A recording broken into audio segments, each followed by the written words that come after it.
પાણીપુરીનું secret મસાલો બનાવવા માટે સૌપ્રથમ આપણે 1 ચમચ જેટલું સંચર પાવડર, 1 ચમચ જેટલું લાલ મિર્ચ પાવડર, અહીંયા મેં કશ્મીરી લાલ મિર્ચ પાવડર લીધું છે, નમક સ્વાદ મુજબ, અડધી ચમચી જેટલું કાળા મરી પાવડર, 1 ચમચી જેટલું આપણે અહીંયા ગરમ મસાલો લેવાનો છે, 1 ચમચ જેટલું અમચૂર પાવડર, 1 ચમચ જેટલું જીરું પાવડર અને 1 ચમચ જેટલું આપણે અહીંયા પાણીપુરી પાવડર એડ કરવાનું છે। આ બધા મસાલાને આપણે એકસાથ સરસ રીતે મિક્સ કરી દેવાનું છે। આ એ મસાલો છે જે પાણીપુરીવાળા ખાસ કરીને આ બધા પાણીઓમાં અને એમના બટેકાના મસાલામાં નાખે છે।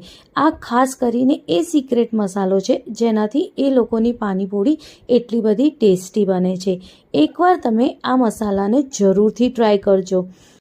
ફૂલ રેસીપી ચેનલ પર છે, જઈને જરૂરથી જોજો। Thank you.